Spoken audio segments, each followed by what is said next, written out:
सेवा बहुत कठिन वस्तु है। सेवा भगवान की जिसने पधरा ली, प्रियाजू की पधरा ली, सेवा कर रहा है।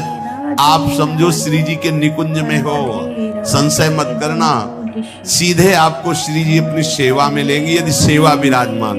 देखो साधना का फल होता है, सेवा का फल नहीं होता। सेवा का सीधा फल होता है स्वामी के समीप नित्य सेवा में पहुंच जाना। आज तक हमें कहीं ऐसा प्रमाण नहीं मिला कि श्री जी की सेवा करने वाले की गति में अंतर हुआ हो।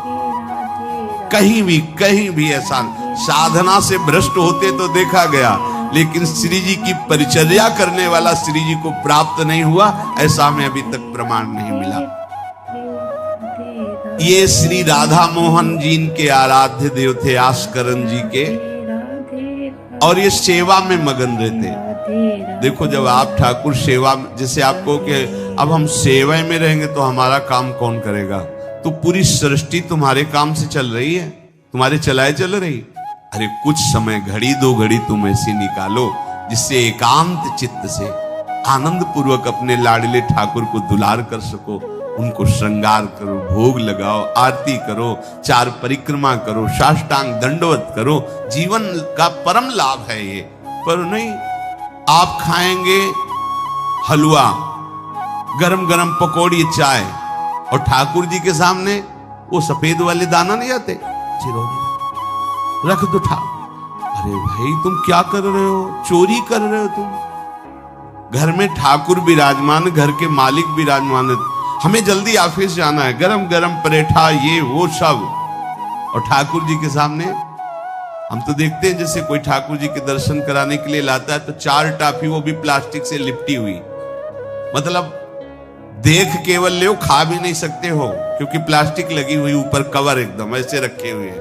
वो बोले हमारे लड्डू गोपाल हैं। जब गोपाल हैं तो टॉफी खोल पाएंगे क्या? अगर आपको टॉफी ही पवाली है तो आप खोल करके सुंदर एक कटोरी में रख करके थे, ऐसे 4 दाने चिरौरी रख दिए, कटे हुए मिश्री के टुकड़े रख दिए। अरे अनंत ब्रह्मांडों का भरण पोषण करने वाला तुम्हारी चिरौरी के लिए मर रहा है। हाँ, अगर तुम्हारे पास केवल चिरौरी ही है तो वो तृप्त हो जाएगा। तुम खाओ हलवा, उसको रखो, चिरौरी तुम पहनो, एक से एक बढ़िया कपड़ा, और ठाकुर जी के लिए अलग कपड़ा होता है दुकानों में, वो ठाकुर जी के लिए लेना है। सत्यनारायण की पूजा की सामग्री गांव में जो परचून की दुकानें होती हैं कस्बों में, उनमें अलग होती है। बोले सुपारी देना, तो बोले पूजा के लिए, बोले हाँ, वो सड़ी सुपारी का अलग बैग होता है, वो पूजा के लिए जाएगा। प्रभु के लिए तुम ऐसे चिरौरी रख देते हो। ओ नारियल भी जिसमें पाली लो, देखो ना कथा, सत्यनारायण की कथा करनी, हमें नारियल दे दो। वो सूखा नारियल जो किसी काम में ले जाएगा वो सत्यनारायण के पास जाएगा। वो कपड़ा टून का ना पहन सकते हैं, ना ओढ़ सकते हैं, ना बिछा सकते हैं, ना पोछा लगा सकते हैं, वो ठाकुर जी के लिए बलिहारी है श्रद्धा। तो भी ठाकुर जी भी ऐसी व्यवस्था करते हैं, ना पहनने लायक ना ओढ़ने लायक, ऐसा तुम्हें नया जीवन देंगे, जरूरत ही नहीं पड़ेगी कपड़े की, घूमो वैसे ही। हाँ, जरूरत ही नहीं पड़ेगी, अन्य योनिया नहीं, कोई जरूरत नहीं है, घूमो। इसलिए सावधान, भगवत सेवा का तात्पर्य है उत्तम भोग लगाए मोर मरकट को सिंह। स्वामी जी महाराज परम विरक्त, वैराग्य की चरम सीमा स्वामी श्री हरदास जी, लेकिन उत्तम भोग लगाए ठाकुर जी को।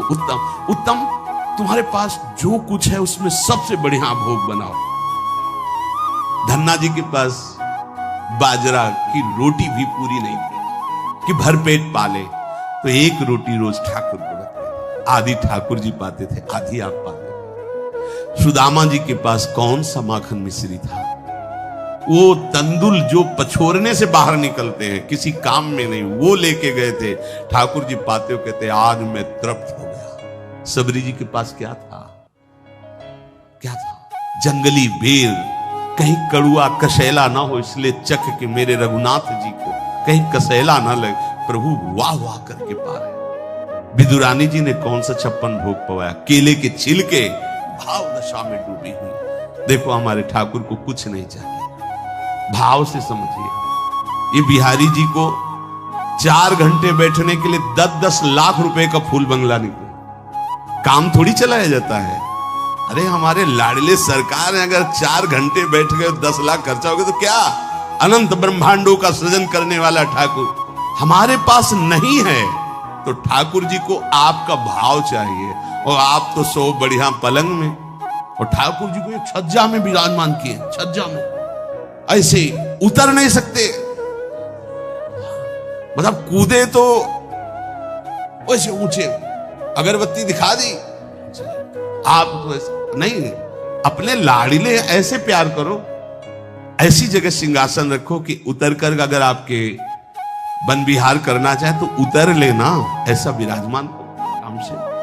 वो एकदम वो सिर्फ दीवार में ऐसी जगह, या तो बाहर वाले कमरे में, अपने कमरे में तो ठाकुर जी रहेंगे ही नहीं। अरे भाई, अगर घर में ठाकुर जी तो उठते बैठते निकलते, उनके दर्शन हो रहे, चोरी क्या? तुम तो हमारे घर के माई बाप हो, सब देखो, चोरी क्या आपसे? आपको जो अच्छा न लगे सुधार देना, ऐसे रहना चाहिए। बिल्कुल भगवत प्राप्ति निश्चित है, ये सेवा पद्धति है, बड़े भाव से आप इसको स्वीकार कीजिए। हमारे लाडले बड़े कृपालु हैं। अरे जहर पिला रही है छाती में लगा के तो परम पद दे रहे हो, तुम दूध पिलाओगे तो तुम्हें परम पद नहीं मिलेगा। पूतना जहर लेकर के पिला रही बाल गोविंद को, अभी 6 दिन के ठाकुर है, उसे परम पद प्रदान किया, और आप रोज सुंदर सुंदर भोग लगा रहे हो और तुम्हें भगवत प्राप्ति नहीं होगी। ठाकुर जी की आरती उतार रहे हो, बलिहारी जा रहे हो, उनके सामने कीर्तन कर रहे हो, नृत्य कर, विश्वास तो करो ना, तुम्हें भगवत प्राप्ति हो जाएगी। आस्करन जी ने एक चौकीदार पूजा गृह के बाहर बैठाल दिया और कहा कोई भी भीतर आने ना पावे, क्योंकि एक बार भी सेवा में विक्षेप मुझे बर्दाश्त नहीं। तो ठीक 10 घड़ी का इन्होंने भी नियम, जो नियम लो उसका निर्वाह करो। 4 घंटे। दिल्ली का बादशाह किसी कारण से उधर आया हुआ था, उसने कहा मुझे आस्करण जी से तुरंत मिलाया जाए। पहले तो राजा लोग होते थे और बादशाह, अब जैसे मुख्यमंत्री और प्रधानमंत्री, राष्ट्रपति। तो जो मुख्यमंत्री हैं ये राजा हैं प्रदेश के, और वो संपूर्ण राज्यों का बादशाह उसे कहा जाता था। आस्करण जी को शीघ्र हमारे सामने उपस्थित किया जाए। प्रार्थना की कि महाराज असंभव, इस समय आस्करण जी महाराज अपने ठाकुर जी की सेवा में हैं और उनका आदेश है 4 घंटे कोई हमसे बात ना करे। आस्करण जी को सूचना देने के लिए बार बार सेवकों को आदेश किया, पर कोई भी सेवक बादशाह की आज्ञा पर नहीं उतरा। हम अपने राजा से ऐसा नहीं प्रार्थना कर सकते। 4 घंटे। बादशाह को बहुत कष्ट हुआ कि हमारी आज्ञा का उल्लंघन। तुरंत आदेश किया सेनापति को बुलाओ, देखते हैं कि हमारी आज्ञा का उल्लंघन का परिणाम क्या होता है। सेनापति तुरंत उपस्थित हुआ। इस नगर के सबको दंड दिया जाए और बंदी बनाकर आस्करण को हमारे सामने लाया जाए। बादशाह है, अब अहम तो विराजमान है ही है, कोई परमहंस थोड़ी है कि अहंकार लीन हो गया है। बताया गया कि ठाकुर सेवा में, भगवत आराधना में 4 घंटे उनके पास कोई सूचना नहीं पहुंचाएगा। बादशाह की आज्ञा का उल्लंघन करने के कारण सब सैनिक जितने थे दब रहे थे। महाराज की तो आज्ञा है कि सूचना न दो, पर यहां तो सब गड़बड़ हो रहा है। बादशाह ही नाराज हो गया। बड़ी घबराहट पूरे नगर में फैल गई और पूरे सैनिकों में फैल गई। ये नरवरगढ़ ग्वालियर से दक्षिण में है।